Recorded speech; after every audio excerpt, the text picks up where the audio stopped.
Alright, should you buy the BOBOVR M2 to M3 Retrofit kit review? And is it worth the money? Or should you wait? This is my quick impressions of the kit, my experience, and I'm gonna lay out the pros and cons of the product. Alright, so let's get into it. Alright, so what's in the box? Overall, great packaging. Nice and compact. At $15, it's a great price, especially when compared to Meta's products. This kit allows you to use the M2 strap that you could have previously used for your Quest 2 and put it on the Quest 3. I think that's dope. Backwards compatibility of this is great. So far, I've spent a few days with this kit, especially with it sold out everywhere. I was longing for this. I ordered on October 19th on Amazon and I received it on October 27th. So I had a few days. It's exactly what you would get from the M2 on the Quest 2. Comfort for me is slightly better just because the way my head shaped is. Where the arm fixed brackets are, the little pads on top of your head, they finally touch my head. But with the first step in installation, it's a pain in the butt. You have to pry it with the screw.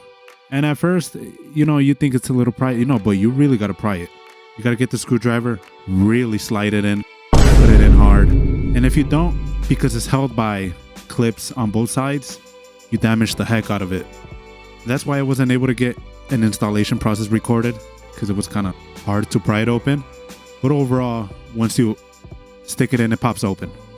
And overall, aside from the first step in the installation process, very simple process. And with this kit, I used a Quest 2 strap that I bought on Amazon Prime Day on the release of Quest 3 that I used it with. Great process. And it's also worth noting that I did purchase an M3 official strap because I was worried that maybe the Retrofit kit wasn't good enough. But I'm happy to say this gets the job done. And I went ahead and just canceled my order through Amazon. And for me, that was slated on November 4th, so I'm fine with this. And with the First Pro, it allows you to use a multi-mode design, whether with the Retrofit kit or the official M3 Pro, similar to what the Quest Pro has, allowing you to remove the facial interface and dangle the headset in front of your face. Although not perfect, half of the time after I received this, I've been using the headset like this. At first, I thought this was going to be immersion breaking, but it's been the opposite, allowing me to see my surroundings in real life while seeing the virtual world. And compared with side by side to the Quest 2, it's extremely slim design. And I personally think this mode is fantastic, and an underrated part of just the comfortability of the Halo strap. And I think it's disappointing that Meta themselves didn't push upon this feature, because I personally think with this mode, it kind of shows a glimpse of the future, with wearable tech.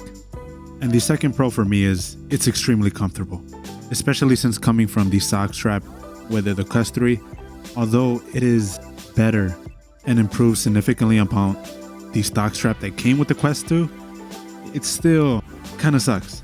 And for me personally, the stock strap, when you try to play more than 2 hours, although it doesn't give you headaches as much on the Quest 2, in the Quest 2, if you play more than 30 minutes, you're getting a headache for sure. Quest 3 strap is better, but man, going to the Bobo headset, and I brought out the old Rift S, and it also has a Halo strap. This design is undefeated. Extremely comfortable. If you're thinking about going long sessions, playing in VR, you really need this strap. And I think Bobo nailed it, reusing a really simple design, whether you see it on PSVR, the old headsets. It works. The only downside is that it's bulky. I also want to know that the top pads, where the arm goes, at least for me, now touch my head, whereas in the Quest 2, they never really touch my head. They kind of hang above. And those little two pads on top of your head, oh my god, they relieve so much pressure. It's like wearing an extremely comfortable shoe. Comfort with this strap cannot be understated.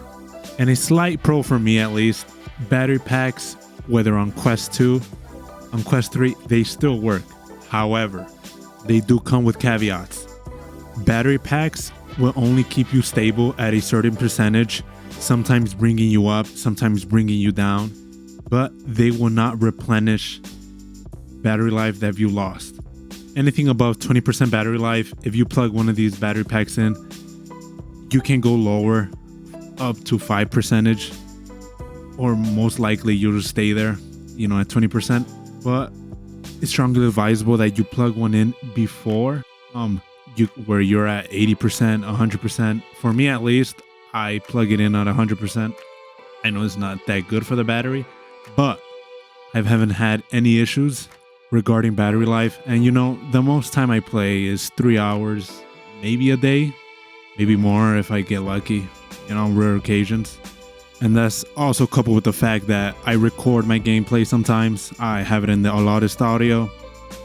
I'm also playing games like Breachers, Beast Saber, Red Matter, Onward, NFL Pro Era, Gaslers, Ragnarok, Smash Drums. It's a variety of games. And so far, I haven't been hindered. I've seen people post that they've had issues. Like on this battery of VR power, I use this with the stock strap. It actually replenishes power. On the Bobo battery packs, it won't.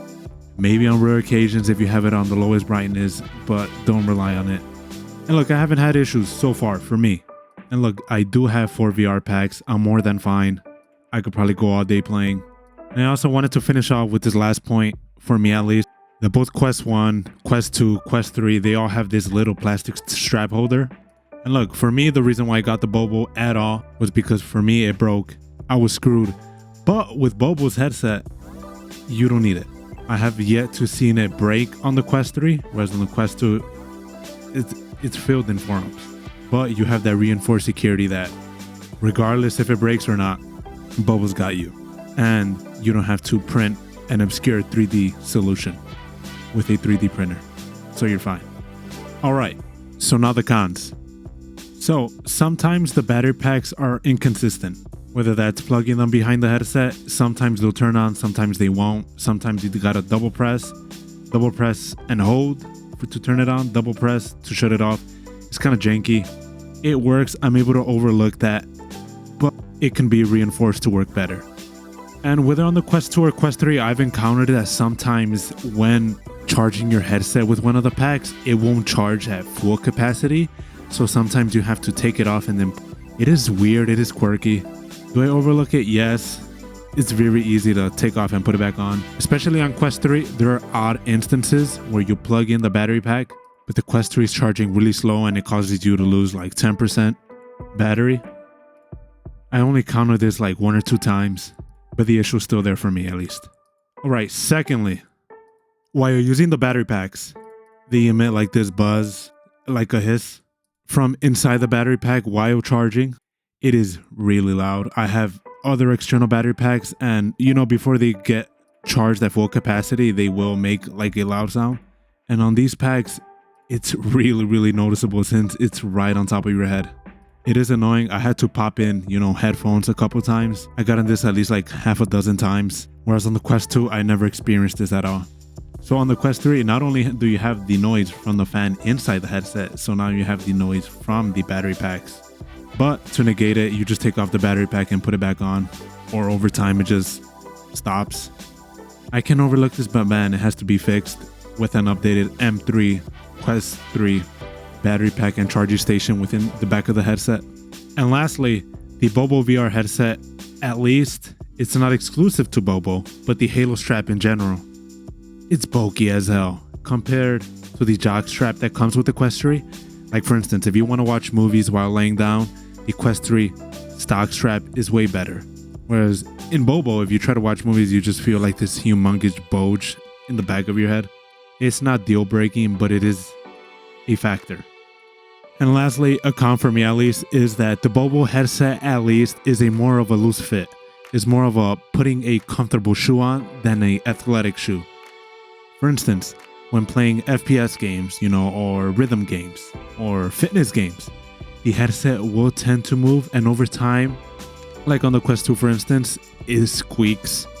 I might need to pop in some WD-40, but it does have those issues. Whereas on the Elite strap, at least for me, on the official one, at least on the Quest 2, it's more of a tight fit. It feels more like a glove, where this is more comfortable, but less of an exact fit. And it's not for everyone. At first, I didn't like it. I thought about returning it, but over time, it just grew on me.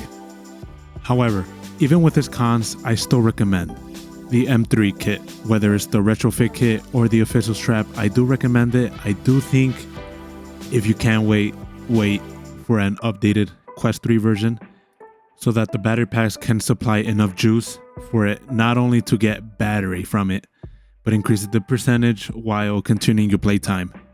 I think that's the smartest way forward. But overall, great headset, comfort amazing, multi-mode design amazing, price not amazing, but it's better than Meta's. Hopefully we get a retrofit kit similar, but with the charging in mind instead. But yeah, that's it. What are your thoughts on the headset? Did you purchase it? Are you gonna wait for an updated version? Are you waiting for them to be in stock?